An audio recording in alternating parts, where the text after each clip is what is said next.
In this video I have explained characteristics of a spreadsheet. ಈ ವಿಡಿಯೋದಲ್ಲಿ ನಾನು characteristics of spreadsheet ನ explanation ಮಾಡಿದ್ದೇನೆ. ಈ ವಿಡಿಯೋನ ಲೈಕ್ ಮಾಡಿ, ಈ ಚಾನೆಲ್ಗೆ ಸಬ್ಸ್ಕ್ರೈಬ್ ಆಗಿ, ಈ ವಿಡಿಯೋನ ನಿಮ್ಮ ಫ್ರೆಂಡ್ಸ್ ಜೊತೆಗೆ ಶೇರ್ ಮಾಡಿ. Gain the knowledge and rule the world. Like this video, share this video with your friends, subscribe to the channel, gain the knowledge and rule the world.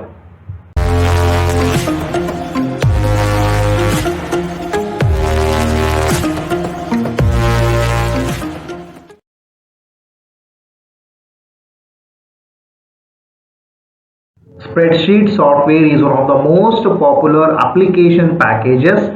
These kind of softwares, whatever is there, the applications are mainly used in problem solving and decision making. Spreadsheet software applications are mainly developed for the purpose of using in problem solving and decision making. The important characteristics of a spreadsheet are table formats, data forms, recalculation, storage and retrieval, presentation and standard format. Characteristics of spreadsheet software ಒಂದು ಮುಖ್ಯವಾದ the most popular application package. ಈ software applications main ಆಗಿ develop ಮಾಡಿದ್ದು problem solving ಮತ್ತೆ decisions making ಗೋಸ್ಕರ. Important characteristics of spreadsheet ಬಂದು table formats, data forms, recalculations, storage and retrieval, presentation and standard formats.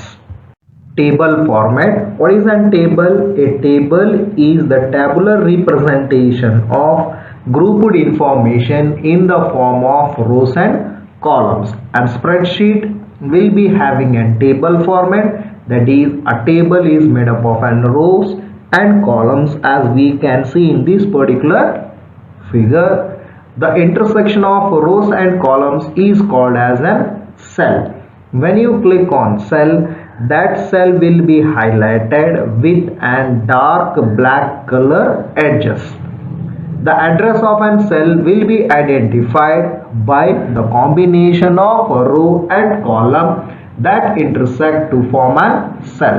For example, here I have clicked on the cell called A2, and that A2 will be appearing on a cell address. There it is representing the value Arpita, and here the cell is A2. That particular cell address is A2, that is A column, and the row is 2, that is A2. Table format. Table ಅಂದ್ರೇನು? Tabular representation. ಯಾವಾಗ ನಾವು group data of information represent ಮಾಡಬೇಕು ಅಂದರೆ tabular representation use ಮಾಡ್ತೀವಿ. ಅದರಲ್ಲಿ rose ಮತ್ತು columns ಇರುತ್ತೆ. Spread ಅಲ್ಲಿ ಕೂಡ ನಮಗೆ ಟೇಬಲ್ ಫಾರ್ಮೇಟ್ ಇರುತ್ತೆ. ಟೇಬಲ್ಲು ರೋಸು ಮತ್ತು ಕಾಲಮ್ಸಿಂದ ಮಾಡಿರುತ್ತಾರೆ, ಅಥವಾ ರೋಸ್ ಆ್ಯಂಡ್ ಕಾಲಮ್ಸಿಂದ ಮಾಡಿರುತ್ತೆ. ಪ್ರತಿಯೊಂದು ಇಂಟರ್ಸೆಕ್ಷನ್ ಆಫ್ ರೋ ಆ್ಯಂಡ್ ಕಾಲಮ್ನ ಸೆಲ್ ಅಂತ ಕರೀತಾರೆ. ಪ್ರತಿಯೊಂದು ಇಂಟರ್ಸೆಕ್ಷನ್ ಆಫ್ ರೋ ಆ್ಯಂಡ್ ಕಾಲಮ್ನ ಸೆಲ್ ಅಂತ ಕರೀತಾರೆ. ಪ್ರತಿಯೊಂದು ಸೆಲ್ಲಿಗೂ ಒಂದು ಅಡ್ರೆಸ್ ಇರುತ್ತೆ. ಆ ಅಡ್ರೆಸ್ನ ಐಡೆಂಟಿಫೈ ಮಾಡುವುದು ರೋ ಮತ್ತು ಕಾಲಮ್ ನೇಮ್ ಮುಖಾಂತರ. ಯಾವುದು ಇಂಟರ್ಸೆಕ್ಟ್ ಆಗಿರುತ್ತಲ್ಲ ಸೆಲ್ನ ಫಾರ್ಮ್ ಮಾಡೋದಕ್ಕೋಸ್ಕರ ಆ ರೋ ಮತ್ತು ಕಾಲಮ್ನ ಸೆಲ್ ಅಡ್ರೆಸ್ಸಿಗೋಸ್ಕರ ಯೂಸ್ ಮಾಡ್ತೇವೆ. ಅಂದರೆ ಕಾಂಬಿನೇಷನ್ ಆಫ್ ಸೆಲ್, ಅದು ಕಾಂಬಿನೇಷನ್ ಆಫ್ ರೋ ನೇಮ್ ಮತ್ತು ಕಾಲಮ್ ನೇಮ್ ಮುಖಾಂತರ ನಮಗೇನು ಬರುತ್ತಲ್ಲ ಅದನ್ನು ಸೆಲ್ ಅಡ್ರೆಸ್ ಅಂತ ಕರಿತೇವೆ. ಉದಾಹರಣೆಗೆ ಇಲ್ಲಿ ನಾನು ಸೆಲ್ A2 ಮೇಲೆ ಕ್ಲಿಕ್ ಮಾಡಿದ್ದೇನೆ, ಅಂದರೆ ಸೆಲ್ ಅಡ್ರೆಸ್ ಏನು A2. ಯಾವಾಗ ನಾವು ಸೆಲ್ ಮೇಲೆ ಕ್ಲಿಕ್ ಮಾಡ್ತೀವಲ್ಲ ಆ ಸೆಲ್ಲು ಬಾರ್ಡರ್ಸ್ ಏನಿರುತ್ತಲ್ಲ ಡಾರ್ಕ್ ಬ್ಲ್ಯಾಕ್ ಥಿಕ್ ಕಲರಲ್ಲಿ ಅಪಿಯರ್ ಆಗುತ್ತೆ. ಇಲ್ಲಿ ನೀವು ಅರ್ಪಿತಾ ಅಂತ ನೋಡ್ಬೋದು, ಅದು ಡಾರ್ಕ್ ಬ್ಲ್ಯಾಕ್ ಥಿಕ್ ಕಲರಲ್ಲಿ ಇದೆ. ಈ ಪರ್ಟಿಕ್ಯುಲರ್ ಸೆಲ್ ಏನು ಅಂದರೆ A2, ಯಾಕಂದರೆ ಕಾಲಮ್ ನೇಮ್ A ಮತ್ತು ರೋ ನೇಮ್ ಏನು 2, ಅಂದರೆ ಸೆಲ್ ಅಡ್ರೆಸ್ ಬಂದು A2. ಇದರಲ್ಲಿ ವ್ಯಾಲ್ಯೂ ಏನಿದೆ ಅರ್ಪಿತಾ ಅಂತ ಇದೆ. ಇದು ಯಾವುದು? Regarding and table format.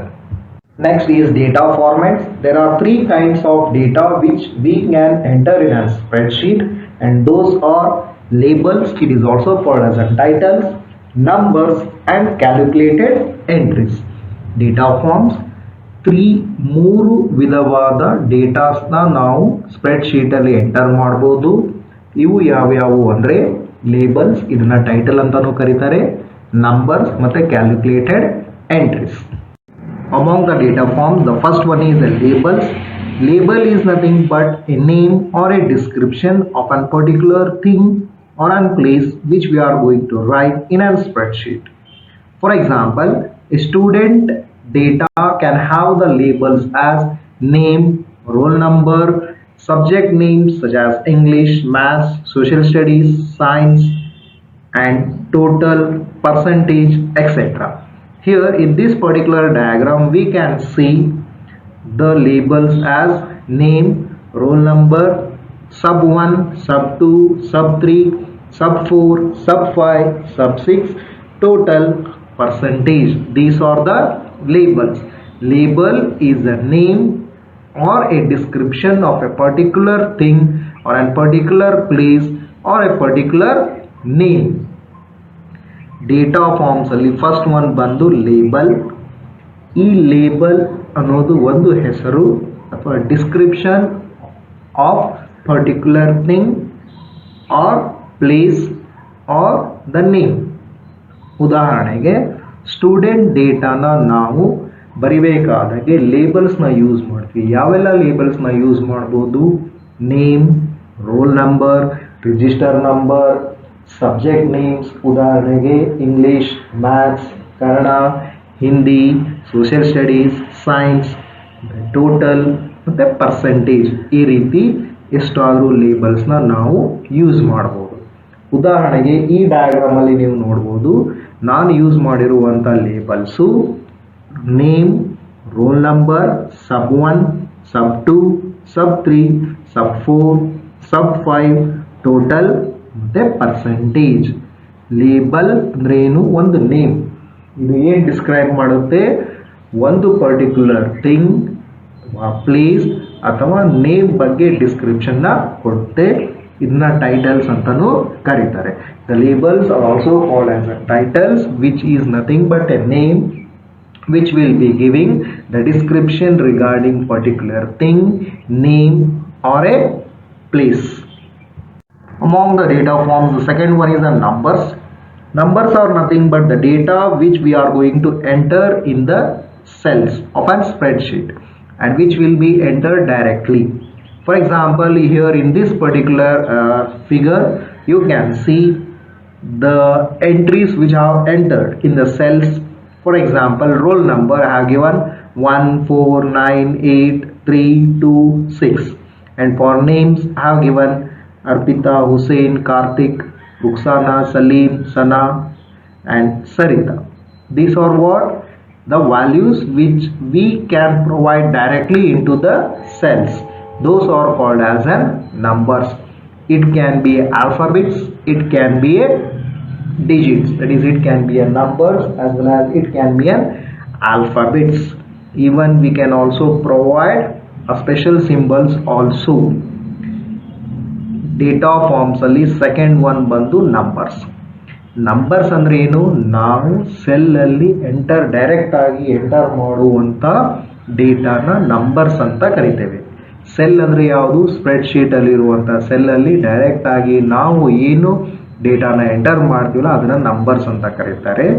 ಉದಾಹರಣೆಗೆ ಈ ಡಯಾಗ್ರಾಮ್ ಅಲ್ಲಿ ನೀವು ನೋಡಬಹುದು, ರೋಲ್ ನಂಬರಿಗೆ ನಾನು 1, 4, 9, 8, 3, 2, 6 ಆ ರೀತಿ ಕೊಟ್ಟಿದ್ದೇನೆ. ನೇಮ್ಸಿಗೆ ಅರ್ಪಿತಾ, ಹುಸೇನ್, ಕಾರ್ತಿಕ್, ರುಕ್ಸಾನಾ, ಸಲೀಂ, ಸನಾ ಮತ್ತೆ ಸರಿತಾ ಅಂತ ಬರ್ದಿದೆ. ಅಂದ್ರೆ ನಾವು ಸೆಲ್ಸ್ ಅಲ್ಲಿ ಡೈರೆಕ್ಟ್ ಆಗಿ ಏನು ಡೇಟಾನ ಕೊಡ್ತೀವಲ್ಲ ಅದು ನಂಬರ್ಸ್ ಇರಬಹುದು, ಅಂದ್ರೆ ಡಿಜಿಟ್ಸ್ ಇರಬಹುದು, ಅಥವಾ ಕ್ಯಾರೆಕ್ಟರ್ಸ್ ಇರಬಹುದು, ಅಂದರೆ ಆಲ್ಫಾಬೆಟ್ಸ್ ಮತ್ತು ಈವನ್ ಸ್ಪೆಷಲ್ ಕ್ಯಾರೆಕ್ಟರ್ಸ್ ಕೂಡ ನಾವು ಎಂಟರ್ ಮಾಡಬಹುದು. ಇದನ್ನ ನಂಬರ್ಸ್ ಅಂತ ಕರೀತಾರೆ. The third category in data forms is the calculated entries.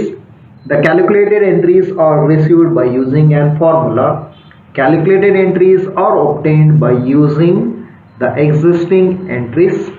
It is the calculated entries are also on figures which we are going to get by using an existing entries. The formula is entered in the cell and the spreadsheet software will be calculating the value and puts that calculated value in the cell where the formula has been entered. For example, here in the cell I2, that is of an total, below that one I2 cell, if you write equal to C2 plus D2 plus E2 plus F2 plus G2 plus H2, then it will be calculating the sum of the values which are present from cell C2 to H2, and it will be displaying the sum of those values which are present in that particular cell address. This is the example of an calculated entry. That means here we get the value based upon the values which have been already entered and which we have written in the formula. Data forms ಅಲ್ಲಿ ಮೂರನೇದು ಬಂದು calculated entries. Calculated entries ನಮಗೆ formula ಇಂದ ಬರುತ್ತೆ. Calculated entries ಕೂಡ numbers ಅಥವಾ figures ಅಂತ ಕರೀಬಹುದು. ಇದು ನಮಗೆ ಎಕ್ಸಿಸ್ಟಿಂಗ್ ಎಂಟ್ರೀಸ್ ಇಂದ ಸಿಗುತ್ತೆ. ಫಾರ್ಮುಲಾನ ನಾವು ಸೆಲ್ ಅಲ್ಲಿ ಎಂಟರ್ ಮಾಡಬೇಕು. ಸ್ಪ್ರೆಡ್ ಶೀಟು ಅವಾಗ ಕ್ಯಾಲ್ಕುಲೇಟ್ ಮಾಡುತ್ತೆ. ಫಾರ್ಮುಲಾ ಏನು ಎಂಟರ್ ಮಾಡಿರ್ತೀವ ಸೆಲ್ಲು ಆ ಫಾರ್ಮುಲಾ ಪ್ರಕಾರ ಸಾಫ್ಟ್ವೇರ್ ಸ್ಪ್ರೆಡ್ ಶೀಟು ವ್ಯಾಲ್ಯೂನ ಕ್ಯಾಲ್ಕುಲೇಟ್ ಮಾಡುತ್ತೆ. ಆಮೇಲೆ ಕ್ಯಾಲ್ಕುಲೇಟ್ ಮಾಡಿರುವಂಥ ವ್ಯಾಲ್ಯೂನ ಅಲ್ಲಿ ಆ ಪರ್ಟಿಕ್ಯುಲರ್ ಸೆಲ್ನಲ್ಲಿ ಡಿಸ್ಪ್ಲೇ ಮಾಡುತ್ತೆ. ಉದಾಹರಣೆಗೆ ಇಲ್ಲಿ ನಾವು I2 ಅಂತ ಸೆಲ್ ಇದೆ ಟೋಟಲ್ ಕೆಳಗಡೆ, ಅಲ್ಲಿ ನಾವೇನಾದರೂ ಫಾರ್ಮುಲಾನ equal to C2 plus D2 plus E2 plus F2 plus G2 plus H2 ಅಂತ ಬರೆದ್ರೆ ಇದು ಸಮ್ ಆಫ್ ದ ಸಬ್ಜೆಕ್ಟ್ಸ್ ಅಂದರೆ ಎಲ್ಲ ಸೆಲ್ಲಲ್ಲಿರೋ ವ್ಯಾಲ್ಯೂಸ್ನ ಕೂಡಿಸ್ಬಿಟ್ಟು ಅದ್ರದ್ದು ಟೋಟಲ್ನ I2 ಸೆಲ್ ಒಳಗೆ ಡಿಸ್ಪ್ಲೇ ಮಾಡುತ್ತೆ. ಅದನ್ನ ಕ್ಯಾಲ್ಕುಲೇಟೆಡ್ ಎಂಟ್ರೀಸ್ ಅಂತ ಕರಿತೀವಿ. ಈ ಕ್ಯಾಲ್ಕುಲೇಟೆಡ್ ಎಂಟ್ರೀಸ್ ಎಲ್ಲಿಂದ ಬರುತ್ತೆ? ಆಲ್ರೆಡಿ ಸ್ಪ್ರೆಡ್ ಶೀಟ್ ಅಲ್ಲಿ ಇರುವಂತಹ ವ್ಯಾಲ್ಯೂಸ್ ಅಂದರೆ ಆಲ್ರೆಡಿ ಸ್ಪ್ರೆಡ್ ಶೀಟ್ ಅಲ್ಲಿ ಎಂಟರ್ ಮಾಡಿರುವಂತಹ ಡೇಟಾ ಇಂದ ನಮಗೆ ಆ ಫಾರ್ಮುಲಾ ಮುಖಾಂತರ ನಮಗೆ ವ್ಯಾಲ್ಯೂಸ್ ಬರುತ್ತೆ. ಅದನ್ನ ಕ್ಯಾಲ್ಕುಲೇಟೆಡ್ ಎಂಟ್ರೀಸ್ ಅಂತ ಕರಿತೀವಿ. ಈ ಕ್ಯಾಲ್ಕುಲೇಟೆಡ್ ಎಂಟ್ರೀಸ್ ಒಂದ್ ವೇಳೆ ನಾವು ವ್ಯಾಲ್ಯೂಸ್ನ ಚೇಂಜ್ ಮಾಡಿದ್ರೆ ಆಟೋಮೆಟಿಕ್ ಆಗಿ ಚೇಂಜ್ ಆಗುತ್ತೆ. If we change the values of an cells, then automatically the calculated entries will also be changing according to the value which we have changed. The third characteristics of an spreadsheet is recalculation. Third characteristic of spreadsheet bandu recalculation.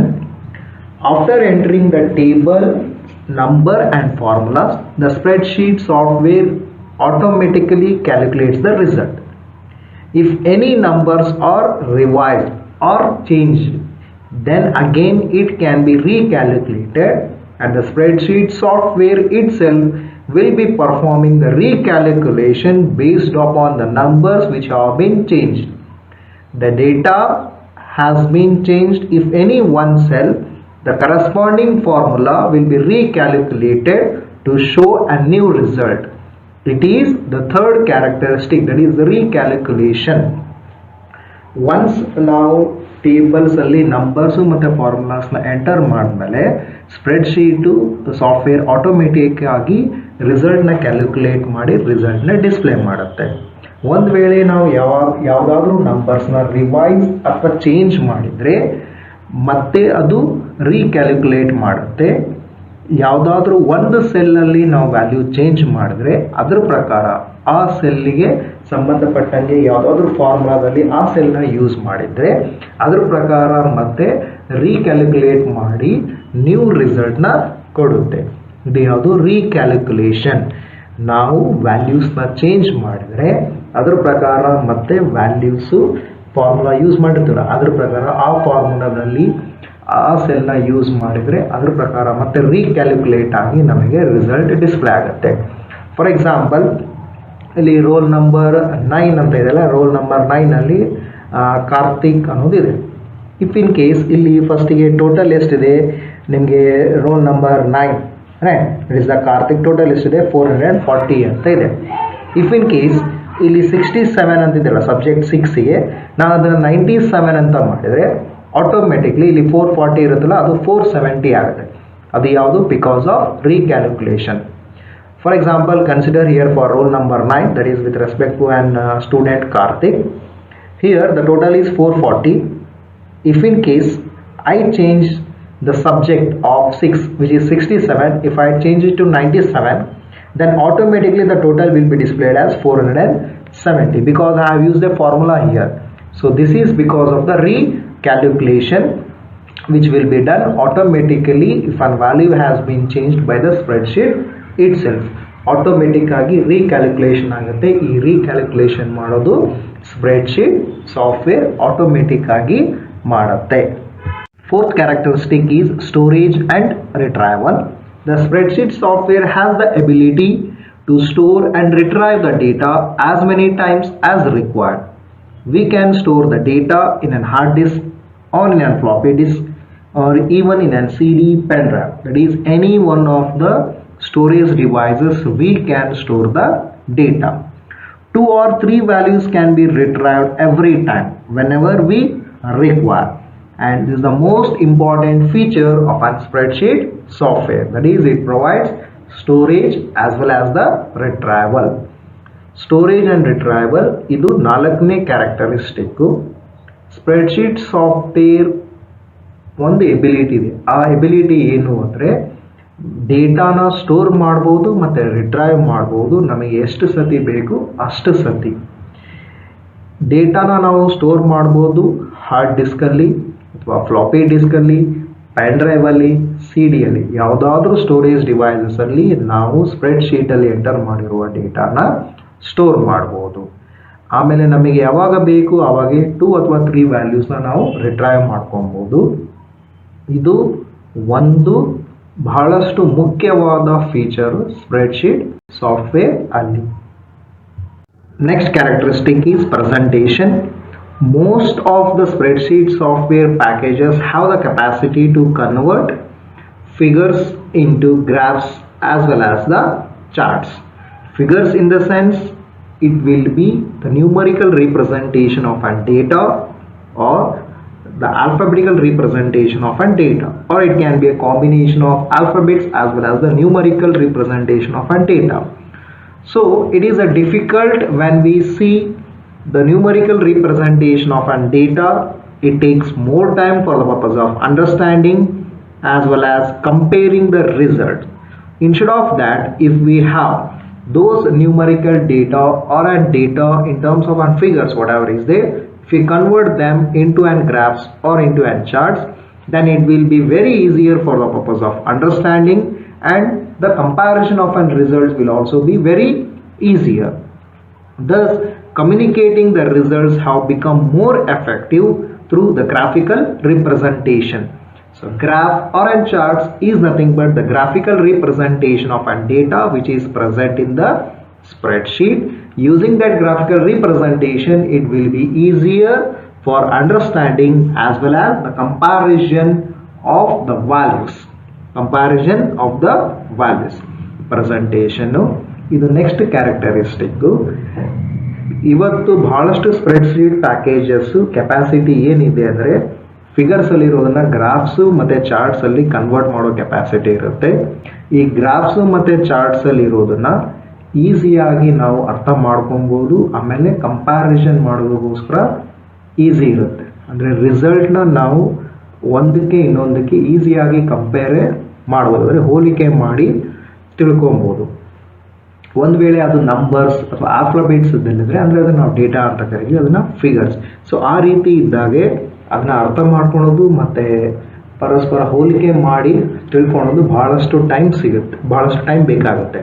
ಆದರೆ ಅದು graphs ಮತ್ತು ಚಾರ್ಟ್ಸಲ್ಲಿದ್ದರೆ ಈಸಿಯಾಗಿ ಅರ್ಥ ಆಗುತ್ತೆ. ಅದರ ಜೊತೆಗೆ ಒಂದಕ್ಕೆ ಇನ್ನೊಂದಕ್ಕೆ ನಾವು ಹೋಲಿಕೆ ಮಾಡಿ ರಿಸಲ್ಟ್ಸ್ನ ಕಂಪ್ಯಾರಿಸನ್ನ ಮಾಡ್ಬೋದು. ಅಂದರೆ ಒಂದಕ್ಕೆ ಇನ್ನೊಂದಕ್ಕೆ ಈಸಿಯಾಗಿ ಹೋಲಿಕೆ ಮಾಡಿ ಅದ್ರ ಬೇಸಿಸ್ ಮೇಲೆ ನಾವು ಅನಾಲಿಸಿಸ್ ಮಾಡ್ಬೋದು ಅಥವಾ ಡಿಸಿಷನ್ಸ್ನ ತಗೊಬೋದು.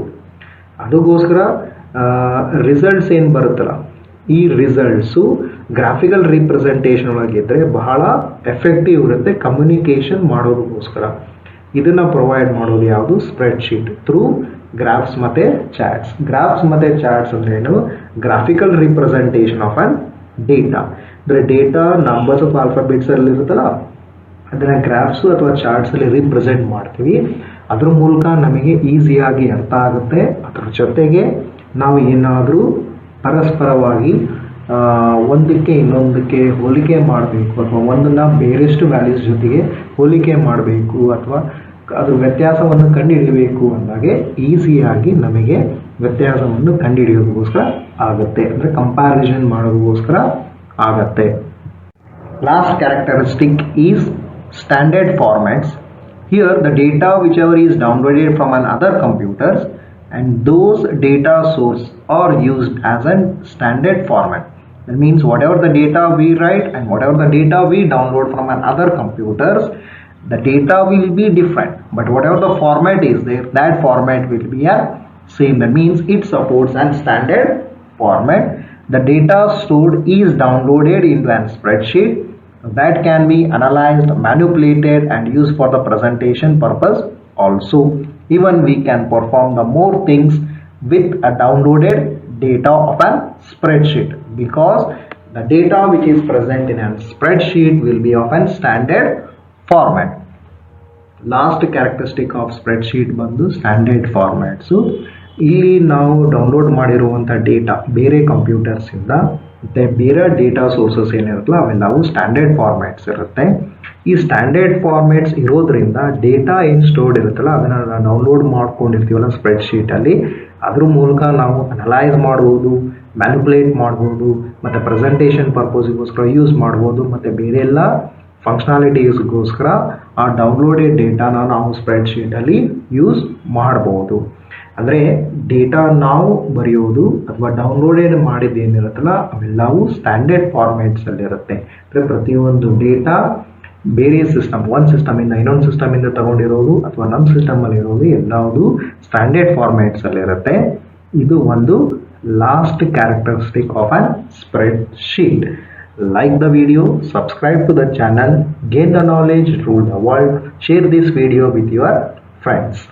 ಈ ವಿಡಿಯೋನ ಲೈಕ್ ಮಾಡಿ, ಈ ಚಾನಲ್ಗೆ ಸಬ್ಸ್ಕ್ರೈಬ್ ಆಗಿ, gain the knowledge and rule the world. ಈ ವಿಡಿಯೋನ ನಿಮ್ಮ ಫ್ರೆಂಡ್ಸ್ ಜೊತೆಗೆ ಶೇರ್ ಮಾಡಿರಿ.